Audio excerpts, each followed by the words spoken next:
Hello everyone, my name is CA Ankur Mehrotra. First of all, I will tell about myself. I have recently qualified CA final exam in November 2024. The purpose of this video is the timetable or the schedule for the coming CA final or CA inter exams, that is in September 2025. So this is the 4th month study plan from 1st May to till 31st August 2025. ये बहुत ही comprehensive detailed study plan है, 4 महीने के लिए है। Basically पहले इसमें 3 बार revision का प्लान है, उसके साथ ही साथ फर्स्ट एग्ज़ाम की तैयारी के लिए, प्लस उसके बाद हमें पूरी ड्यूरेशन में कैसे स्टडी करनी है, क्या करना है, उसके बारे में मैं आपको आज बताऊंगा। सो जैसे कि हम जानते हैं कि ग्रुप 1 और ग्रुप 2 चाहे सी फाइनल चाहे सी इंटर हो, दोनों में 3 एग्ज़ाम्स हैं। हमारे एग्ज़ाम फर्स्ट वीक ऑफ सितंबर से स्टार्ट होंगे। हमें 40% ईच पेपर में चाहिए, प्लस 50% एग्रीगेट पर ग्रुप चाहिए। सो मई, जून एंड जुलाई मेरे अकॉर्डिंग 3 महीने हमें 2 बार डिटेल रिवीजन पे देने चाहिए। उसके बाद लास्ट मंथ में थर्ड रिवीजन के लिए और प्लस मॉक टेस्ट और आरटीपी के लिए देना चाहिए, और प्लस टेस्ट सीरीज़ हम जो भी कर रहे हैं। उसके बाद लास्ट के बचे हुए 5-6 दिन हमें लास्ट एग्ज़ाम की तैयारी के लिए देने चाहिए।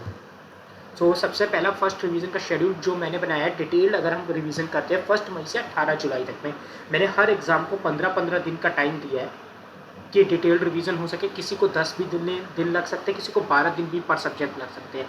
तो ये में भी डिपेंड करेगा पर्सन टू पर्सन और उसकी कैपेबिलिटी के अकॉर्डिंग कि उसको कितना टाइम लगेगा। तो मे बी फाइनेंशियल रिपोर्टिंग में 15 डेज़ में भी लग सकते हैं, किसी को 16 डेज़ भी लग सकते हैं। जैसे मेरे को फर्स्ट टाइम जब मैंने FR रिवाइज़ किया था, मेरे को 20 डेज़ लगे थे फर्स्ट डिटेल रिवीजन। और मेरे हिसाब से जो हमारा फर्स्ट रिवीजन रहेगा वो बिल्कुल डिटेल रहना चाहिए हर सब्जेक्ट के लिए। तो मैंने उसी तरीके से हर सब्जेक्ट को 5 सब्जेक्ट को 15-15 दिन के शेड्यूल में कराए।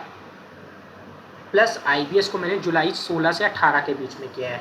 मे बी आपका इससे पहले भी ख़त्म हो सकता है, मे बी मई जून में ही फर्स्ट रिवीजन ख़त्म हो जाए, तो किसी का जुलाई का भी कुछ पीरियड यूज़ हो सकता है। ये मैक्सिमम टाइम लिमिट जो मैंने उसके अकॉर्डिंग प्लान बनाया है।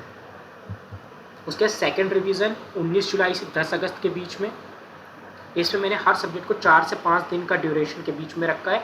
IBS के लिए सिर्फ 1 दिन के लिए रखा है कि आपको एक बार गो थ्रू करना है कि हाँ, आप जिस तरीके से आपको आंसर मैच करने या फिर ढूंढने हैं, तो उसमें थोड़ी ग्रिप बनाने के लिए।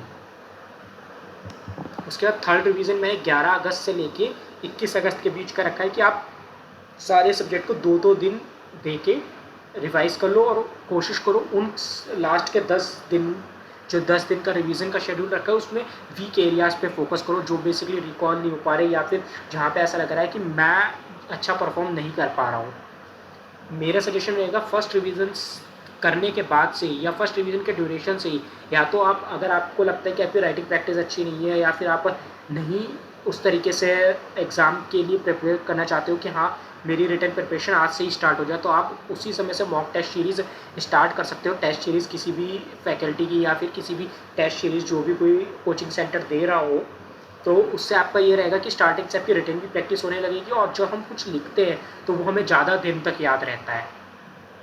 तो अगर आप स्टार्टिंग से चाहते हो तो basically may be chapter wise तो सबको सूटेबल नहीं रहता है, क्योंकि चैप्टर वाइज डेली टाइम देना तो नहीं रहेगा, बट मे बी आप अल्टरनेट डेज या फिर आपने 6-7 सब चैप्टर ख़त्म कर लिए, उसके बाद आपने एक मॉक टेस्ट दे दिया, तो उससे आपको कॉन्फिडेंस भी आता रहेगा। साथ ही साथ अगर क्वेश्चन बैंक भी सॉल्व करते रहना। उसके 22 से 26 अगस्त के बीच में मैंने मॉक टेस्ट और RTP जितने भी आए हैं वो सारे एक बार देख लेना, और RTP DT और ITT में ज़रूर देखना, क्योंकि उसमें अमेंडमेंट्स होती हैं जो कि एग्ज़ाम में 5 से 10 मार्क्स को कवर कर सकती हैं। मोस्टली IDT में ऐसा हो जाता है कि जो RTP होता है वो एग्ज़ाम में पूछ लें। उसके बाद आपने इतने दिन पढ़ ही लिया होगा, तो आपको मतलब एक आइडिया लग जाता है कि आपको लास्ट के थर्ड रिवीजन में कैसे पढ़ना है, किस सब्जेक्ट पे फोकस करना है। तो मेरा आइडिया रहता है कि वीक एरियाज़ पे हमें फोकस करना चाहिए लास्ट के थर्ड रिवीजन में।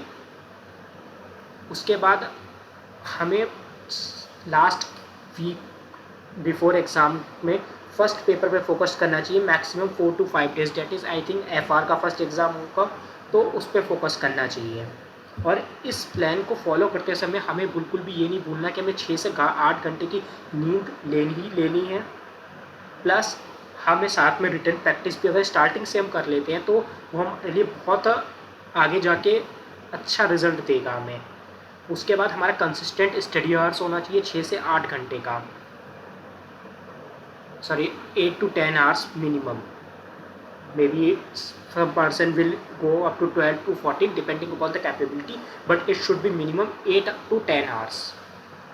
एंड आपको इस ड्यूरेशन में जो भी आप स्टडी करोगे फोकस करो कि ICAI की स्टडी मटेरियल सारा कवर हो जाए, प्लस फैकल्टी की बुक आई थिंक ज़्यादातर ICAI स्टडी मटेरियल को कवर करती है, बट आपको ये इंश्योर ज़रूर करना है कि ICAI का स्टडी मटेरियल कवर हो जाए। उसके साथ ही साथ अगर आपको ये भी क्वेश्चन है कि IBS की कैसे तैयारी करें या किसी पर्टिकुलर सब्जेक्ट की कैसे डिटेल्ड रिवीजन करें, तो you can give your suggestion on the comments. I will come back for that video also. Thank you so much.